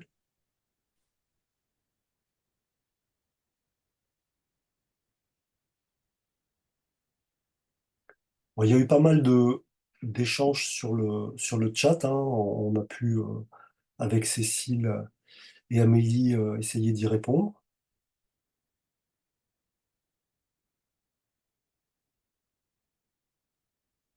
Allez, n'hésitez pas à prendre la parole. Il n'y a pas de mauvaise question, hein. On a encore quelques minutes, il faut en profiter parce que vous avez des intervenants de qualité, donc c'est le moment de peut-être débloquer des choses de votre côté. Oui, bonjour, c'est Marion Leblanc Bonjour. du RCC Île-de-France et de DM Compost aussi. Oui, la TGAP, là, elle va avoir une influence aussi, elle ne va faire qu'augmenter, je crois. Oui. Donc, c'est la taxe sur les activités polluantes, hein, et elle va avoir un impact sur tous les syndicats de déchets. Donc, ça, c'est aussi un argument en termes de coût qu'on peut utiliser, je pense, pour les collectivités locales, à savoir que plus ils auront des déchets à traiter, plus ils vont payer, évidemment, pas seulement au tonnage, mais le prix à la tonne ne va que augmenter. Voilà, donc, s'ils traitent point de déchets par la réduction du gaspillage alimentaire ou par la gestion sur place, forcément, ça sera un coût inférieur. Donc, le coût de mise en œuvre d'un CAE, par exemple, ou de compostage partagé, même s'il peut sembler élevé au départ, en fait, sur le long terme, il sera forcément gagnant sur ce type d'aspect-là. Oui, oui, Marion, tu as raison, hein. Bertrand nous l'a bien démontré dans ce qu'il a présenté sur le STGPO du Valtom. Euh, le, la réflexion des élus a vraiment été de se dire, euh, la TGAP va augmenter. Alors, ne pensez pas qu'elle allait augmenter comme elle est en train d'augmenter. C'était avant le Covid en particulier. Et puis après, ce sont des choix aussi politiques à un certain moment.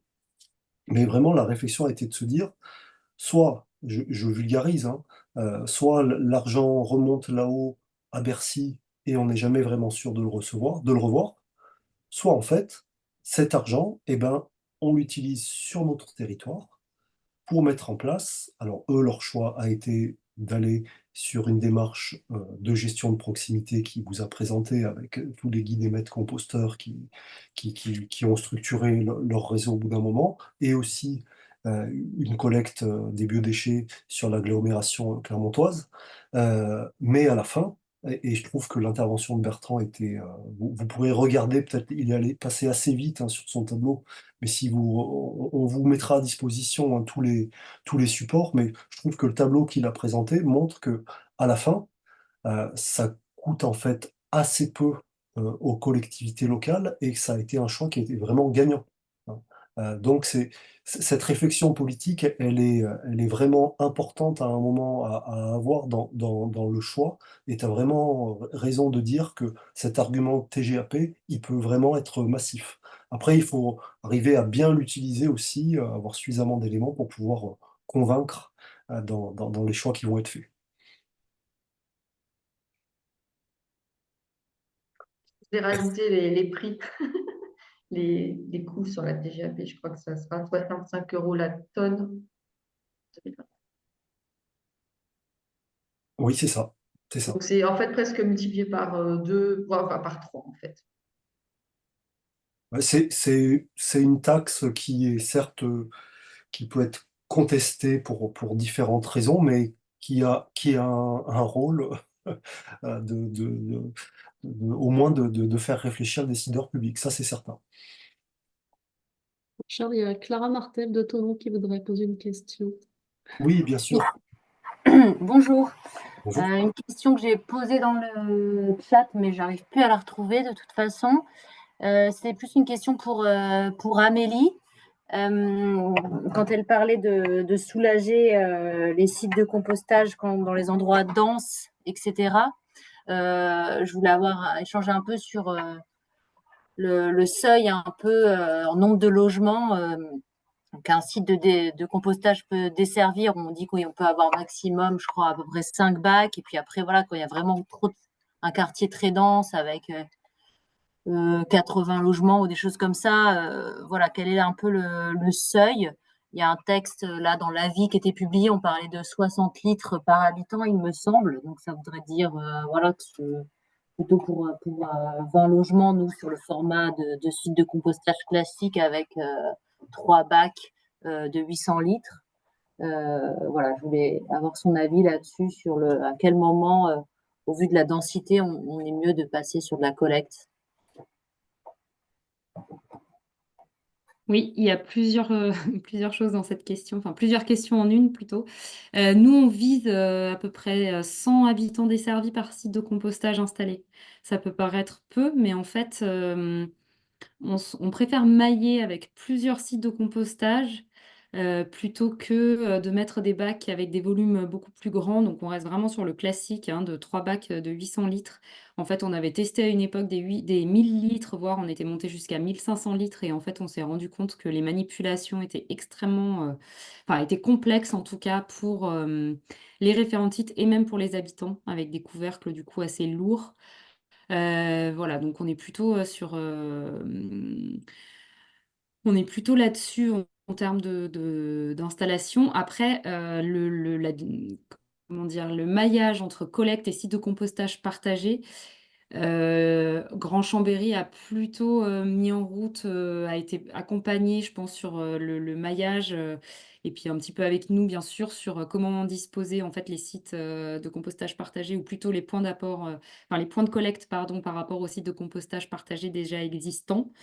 En milieu très dense urbain, du coup, vraiment, la collecte est la bienvenue, comme je vous le disais, pour soulager les sites qui en ont besoin. Donc là, la question s'est pas tellement posée, et il se peut qu'à terme, les sites de compostage partagé dans ces endroits-là, vraiment particulièrement dans ces endroits-là, disparaissent.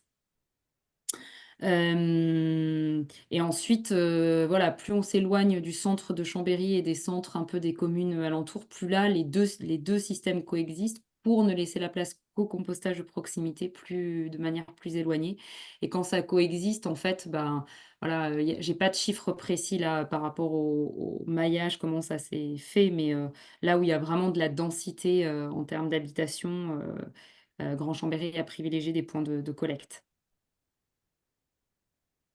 Je ne sais pas si ça répond suffisamment à la Merci question. Amélie. Merci Amélie. Alors je suppose, Merci. je comprends que ce sujet vous fait légèrement digresser sur d'autres thématiques, mais restons bien sur le sujet du jour, les coûts, et pas forcément les pratiques. Il y a Clermont aussi. Je ne sais pas si c'est bon pour vous, Clara, et après, il y a Clermont qui voulait prendre la parole. Allez-y. Ouais. Merci. Oui, bonjour Charles. Petite question sur la partie collecte. Donc, tu as indiqué donc, des coûts de 400 000 euros sur la collecte. Est-ce qu'on peut avoir un peu le détail du coup de cette répartition sur la collecte, enfin, la partie à la fois la prestation de collecte, le traitement, etc. Est-ce qu'on peut décortiquer justement ce coût à la tonne? Alors, le faire là tout de suite, Non, ça serait vraiment long. Mais alors déjà, c'est pas 4000 ou 5000, hein. Euh, 400 à 1000. C'était 400 à 1000. 5000. Mais je botte pas en touche. Si tu veux, ou s'il y en a d'autres que ça intéresse, n'hésitez pas. Vous m'appelez, vous trouverez mon contact sur le réseau et on en discute. Mais là, ce serait vraiment très très long, sachant qu'il est déjà 37 et qu'on devait finir à 30. Ok, merci. Est-ce qu'il y a d'autres questions? N'hésitez pas, prenez la parole de façon spontanée. Il me semble que dans le chat, il y avait une question sur les coûts bénévoles. Comment transformer les coûts bénévoles d'un référent site en coûts réels pour la création de postes liés à l'animation et la gestion de compostage partagé en régie? C'est assez précis comme question. J'en ai pas parlé, mais ça, c'est un oubli de ma part parce que quand en formation, généralement, on aborde ça avec nos stagiaires, les coûts, effectivement, enfin, ce que représente en fait le travail des référents de site. Et on l'avait estimé à une époque, alors là, il faudrait que je réactualise mes calculs et que je vois, mais que tout le temps passé par les référents de site sur les brassages, sur voilà, les transferts, les temps d'apéro compost aussi, parce que c'est aussi vecteur de lien social et ça compte aussi. À l'échelle de l'agglo, ça représentait plus d'un ETP en fait. Ce calcul, je l'ai fait il y a longtemps, donc il devait y avoir à peu près 70 sites de compostage actifs. Voilà, donc un ETP complet pour réaliser toutes ces opérations bénévoles. Chiffre qui serait à réactualiser.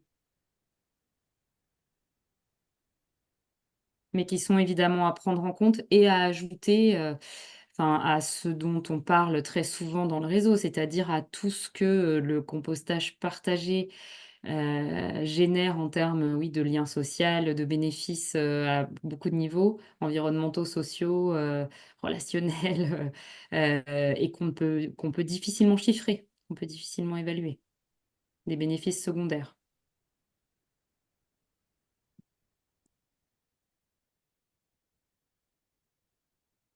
Est-ce qu'il y avait une dernière question? Oui, Allez-y. Oui, bonjour, c'est Damien Berrier du Sectum Sudalier. Finalement, je suis là, Sonia, hein. oui, Euh, effectivement. j'avais pas forcément une question, plus une remarque, parce qu'on a eu la réponse hier, mais pour amortir les coûts, donc on a évoqué les subventions, hein, donc on a reçu, nous, l'accord du fonds vert pour les biodéchets.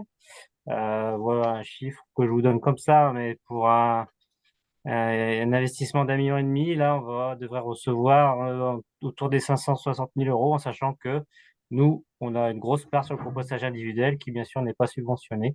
Donc, voilà, c'était. Et de dire, est-ce que ces subventions vont, bien sûr, pérenniser dans ces temps incertains?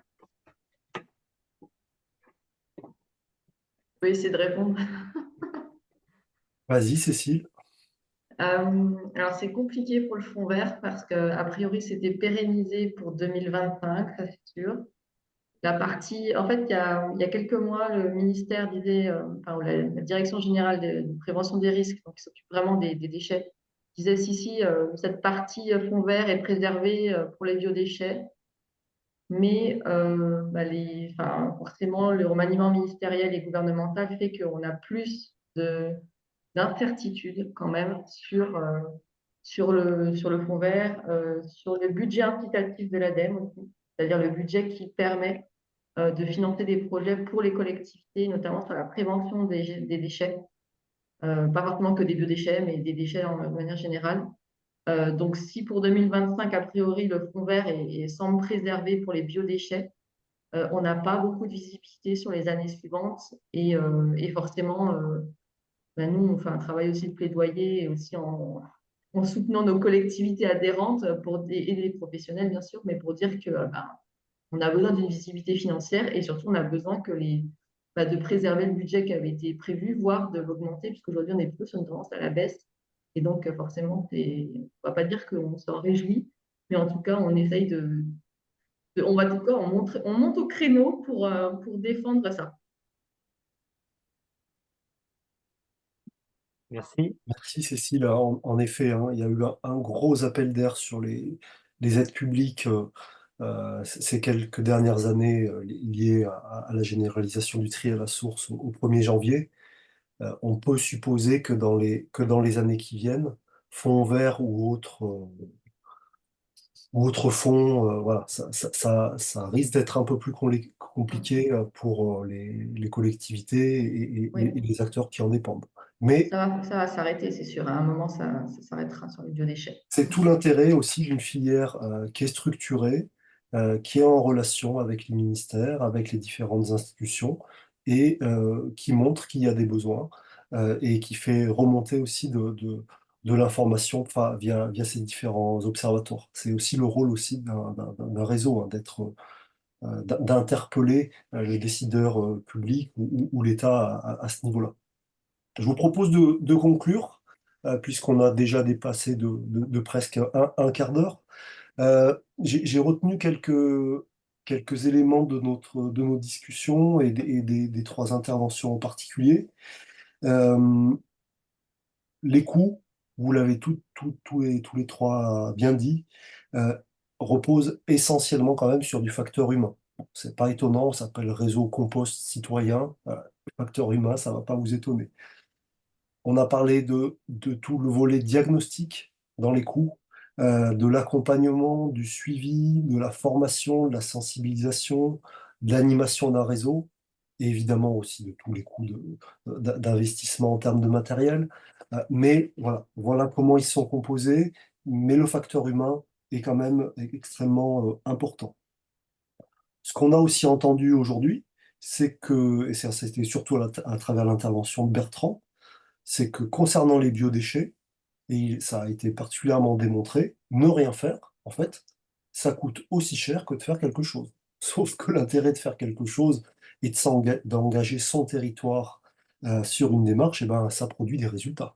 Et des biodéchets détournés, et toutes les autres externalités positives autour de la prévention et la gestion de proximité. Et puis enfin, euh, le dernier point qui me paraît important de voir ensemble aujourd'hui, c'est tout le travail de remontée d'informations que l'on a à faire, nous qui sommes là aujourd'hui, acteurs dans les réseaux, qu'on soit en collectivité, en association, citoyens, etc. Euh, on a besoin d'éléments, de coûts pour pouvoir comparer, pour pouvoir aussi outiller les acteurs. Vous êtes plusieurs à avoir demandé, mais comment je peux faire? Et peut-être qu'en ayant davantage d'études comme celle qu'a fait le RCC, ou de webinaires comme aujourd'hui, où on commence juste à introduire le sujet, ça peut vous aider à convaincre les décideurs à faire aussi des choix, hein. Là-dessus, c'est aussi le rôle d'un réseau, qui soit régional ou qui soit national, d'avoir un observatoire. Cette logique d'observatoire, c'est aussi celle de faire remonter des données, de la data, de l'information, pour pouvoir les consolider, pour pouvoir en faire quelque chose, et au bout d'un moment, eh bien, pouvoir à la fois soutenir les acteurs, mais aussi peser auprès des décideurs publics, et puis aussi du législateur quand on parle de l'État. Donc ça me paraissait important de conclure là-dessus. Je pense que sur ces questions de coûts, ça évolue tellement vite qu'il y aurait cette étude que l'on a faite là, elle serait sans doute à renouveler, à reproduire sur d'autres domaines et puis à comparer évidemment avec d'autres indicateurs, puisqu'il n'y a pas uniquement l'indicateur économique qui compte. On a parlé des indicateurs sociaux, sociétaux et environnementaux. C'est tout ça qu'il s'agit de prendre en compte quand on veut essayer de prendre là où les bonnes décisions pour la prévention et la gestion des biodéchets sur son territoire. Voilà pour cette petite conclusion improvisée. Et je vais Merci, Charles. laisser la parole à Sonia, qui va conclure ce webinaire. À toi, Sonia. Ouais, bah déjà merci à vous tous participants d'avoir suivi un sujet aussi costaud un vendredi après-midi après le déjeuner. Merci pour votre concentration, votre écoute et toutes vos questions. Comme l'a dit Charles, on n'a pas pu aller dans le détail de tout, mais maintenant vous avez des personnes ressources si vous voulez aller plus loin dans le réseau. Je remercie bien sûr les intervenants pour la grande qualité de leur intervention et puis un grand chapeau à Charles qui a assuré, malgré qu'il a le Covid et qu'il est un peu fracassé depuis quelques jours. Bravo d'avoir tenu le coup. Je vais vous mettre dans le fil de discussion le lien vers les prochaines actions du RCC Aura et vous retrouverez aussi les webinaires que vont faire les autres réseaux régionaux. Je crois qu'il y en a notamment bientôt en Grand Est, Occitanie et Nouvelle-Aquitaine. Et puis nous, on a nos rencontres régionales dans 2 semaines pour les adhérents d'Aura. Si vous voulez, vous pouvez encore vous inscrire jusqu'à lundi matin. Et c'est à Annonay. Voilà, ben, merci à tous et puis bonne fin de journée, puis bon week-end un peu en avance. Donc on y est. Merci beaucoup. Merci à vous. Merci, au revoir. Merci. Merci beaucoup. Au revoir. Au revoir. Merci.